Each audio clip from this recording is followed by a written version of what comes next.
இந்த பாடல் வந்து நந்தீஸ்வரர்ன்னு சொல்கிறோம்ல. நந்தி பெருமானுக்கு முன்னாடி நந்தீஸ்வரர் அந்த நந்தி காதில் போய் போய் ஏதோ சொல்லிட்டு வருவாங்க. ஆமாம். கோயிலுக்கு போகிறவங்க என்ன சொல்லுவாங்க அப்படின்னா, அவங்களுடைய வேண்டுதலோ அவங்களுடைய ரகசியங்களோ சொல்லுவாங்க. ஆனால் அது அதுக்காக வைக்கப்பட்டது இல்லை. சிவபெருமான் என்னவா இருக்காரு அப்படின்னு கேட்டால், ஜோதி வடிவாக இருக்கார். அதுக்கு முன்னாடி நந்தி இருக்குல்ல, அந்த நந்திக்கு பேர் நம்தி. நம்தியை நந்தி ஆக்கிட்டாங்க. ரெண்டாவது, நம்தினா ஜோதிக்கு முன்னாடி பிரகாசமாக இவர் இருக்கார். யார்? நந்தீஸ்வரர். அந்த நந்தீஸ்வரர் யாருன்னா மனதுக்கு அதிபதி. மனதினுடைய அம்சம் என்னன்னா பிரகாசம் தான். அதாவது மணி பூரகம் சொல்லுவாங்க. மணினா மனம். அது பூரகமாக ஆயிடுச்சுன்னா ஜோதி வடிவில் நெருஞ்சிட்டு இருக்கும், ஜொலிச்சிட்டு இருக்கும். நீ அதை பார்க்க ஆரம்பிச்சுன்னா உன் மனம் அடங்கிடும். உள்ள ஜோதியை பார்த்தீங்கன்னா ஆட்டோமேட்டிக்காக மனம் அடங்கிடும். ஏன்னா கண் எதை பார்க்குதோ மனம் அங்கே தான் இருக்கும். அப்போ உள்ள பிரகாசம் தெரியும் போது உன் மனம் என்ன ஆகும்? எங்கேயும் போக. அப்போ என்ன பண்ணணும்னா அந்த பிரகாசத்தை நம்ம பார்க்கறதுக்கு தான் சிவபெருமானுக்கு முன்னாடி, ஜீவனுக்கு முன்னாடி பிரகாசம். அந்த பிரகாசத்துக்கு பேர் தான் நந்தி. அந்த நந்தி வந்து அப்போ பிற்காலத்தில் நந்தி நந்தின்னு ஒருத்தரை சொல்கிறதுக்கு ஏன் நேர்ந்ததுன்னா, இவங்க பழகிட்டாங்க. சிவபெருமான ஒருத்தர் இருக்கிறதா நினச்சிக்கிட்டாங்க. சரி, நந்தின்னு ஒருத்தர் இருக்கிறாருன்றதும் நினச்சிக்கிட்டோம். ஆனால் அதே நந்தி தான் இந்த பாடலை எழுதுறாரு. அவர் பேர் நந்தீஸ்வரர். அவர் இந்த பாடலை ஏன் எழுதுறாரு அப்படின்னா, இந்த பாடலை நான் என்ன சொல்கிறேன்றது சரியாக புரிஞ்சுக்கோங்க அப்படின்னு சொல்லி இந்த பாடல் எழுதுறாரு. என்ன எழுதுறாருன்னா, நந்தி என்ற வாகனமே ஸ்தூல தேகம். அப்போ நந்தி என்னன்னா அது ஒரு வாகனம். வாகனம்னா என்ன? மனம் அது இங்கே இங்கே அழைச்சிட்டு இருக்குல்ல, ஏறி பயணம் பண்ணிட்டு போயிட்டு இது பண்ணிட்டு இருக்குல்ல, அந்த வாகனத்தில் ஏறினா தான் உனக்கு ஸ்தூல தேகம்னு உனக்கு கிடைக்கும். ஸ்தூலம்னா என்ன? அழியாத ஒரு நிலைக்கு பேர் ஸ்தூலம். எது அழியாலும் ஸ்தூலம் அழியாது. அப்போ ஸ்தூல தேகம் அழியாது. நமக்கு அழியாத பொருள் எது? உயிர். அப்ப அந்த நந்தி என்ற வாகனம் தான் ஸ்தூல தேகம். நீ நந்தியை காண்பிட்டீங்கன்னா அழிய மாட்டேன்.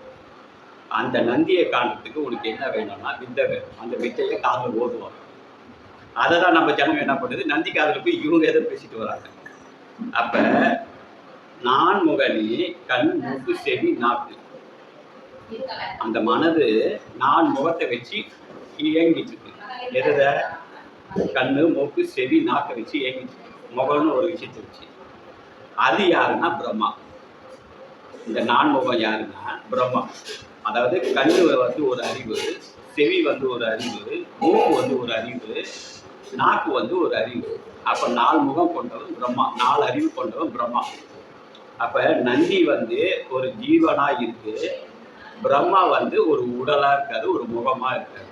அப்போ அந்த பிரம்மாவுக்கு வந்து இந்த 4 தலை இருக்குன்னு சொல்றதுலாம் அது பொய்யான. 4 வந்து 4 அறிவு நம்ம கிட்ட இருக்க அந்த கண், மனம், சித்தம், புத்தி, அகங்காரம்னு அப்பா சொல்றாரு. இவர் ஏன் கண்ணு மூக்கு செவி நாக்குன்னு சொல்றாருன்னா, மனம் கண் வழியா போகுது, மூக்கு நுகருது, செவி கேட்குது, நாக்கு பேசுது. இந்த 4மே 4 சக்தி, 4 அறிவாக செயல்படுது மனம். அதனால தான் அப்பா என்ன சொல்றாருன்னா, மனம், சித்தம், புத்தி, அகங்காரம். மனம் பார்க்க உதவி செய்யுது, சித்தம் எல்லாத்தையும் கிரகிக்கும், அகங்காரம் வந்து செய்யுது, இந்த உடல் வந்து அந்த வேலையை செய்யுது. அப்போ மனம், சித்தம், புத்தி, அதோட புத்தி வந்து சிந்திக்குது, என்ன நல்லா செய்யணும்னு ஒரு சிந்தனை பண்ணுறது.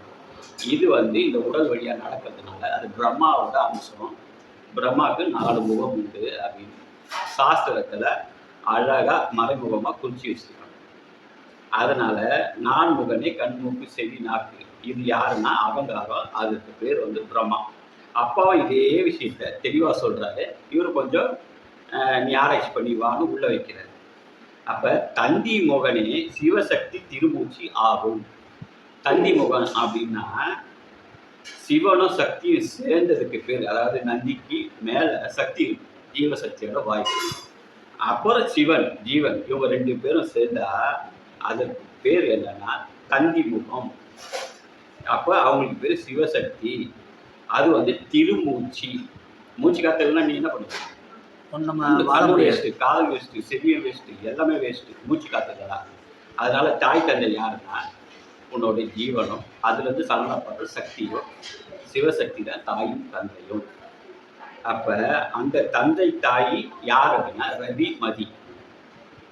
அப்போ ரவி மதி யார் அப்படின்னா, ரவினா சூரியன் அறிவு, மதினா சந்திரன் பேர், மனம்னு பேர். அப்போ தாய் வந்து மதி, தந்தை வந்து அறிவு.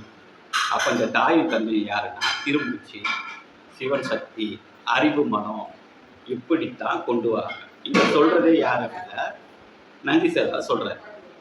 அப்போ இவ்வளோ பெரிய சீக்ரெட்டு தான் இதுக்குள்ளே இருக்குது. அப்போ கோவில்னு ஒரு சப்ஜெக்ட் எங்கே இருக்குது? இது அனைத்துமே நமக்காக சொல்லப்பட்டது தான். அப்போ இதை தாண்டி கோவிலில் போய் நந்தி இருக்காரு, கோவிலில் போய் சிவன் இருக்காருன்னு சொன்னால் நம்ம என்ன பண்ணுறோம்? நம்பாமல் அறியாமையில் போய் அதை வணங்கிட்டு அதை இது பண்ணிட்டு இருக்கிறோம். அதனால் நம்ம இது எல்லாமே உள்வாங்கி உள்ளதாக இருக்குது. அப்போ வெளிய சக்தி இருக்கான்னா ஏதாவது சிறு சிறு சக்தி இருக்கு. அதுக்காக உன்னதமான சக்தி நீ தான். உன்னை அழிச்சிடக்கூடாது. அதில் நீ தெளிவாக இருக்க. அதனால தான் இந்த பாடலை சொல்கிறேன். நந்தி என்ற வாகனமே ஸ்தூல தேகம், நான் மகனே கண்மூக்கு செவி நாக்கு இவையாகும், தந்தி மகனே சிவசக்தி திருமூச்சி ஆகும், தந்தை தாய் ரவிமதி என்று அறிந்து கொண்டேன். உனக்கு தாய் தந்தை யாருன்னா ரவிமதி, அறிவும் மனமும் தான் தந்தை தாய். இதை தவிர்த்து உனக்கு தந்தை தாயெல்லாம் கிடையாது. ஏன்னா இதுதான் உனக்கு சொல்லிக் கொடுக்கும். தந்தை தாய் இப்போ இடையில இறந்துடுறாங்கன்னு வச்சுக்கோ, எது உனக்கு சொல்லிக் கொடுக்கும்?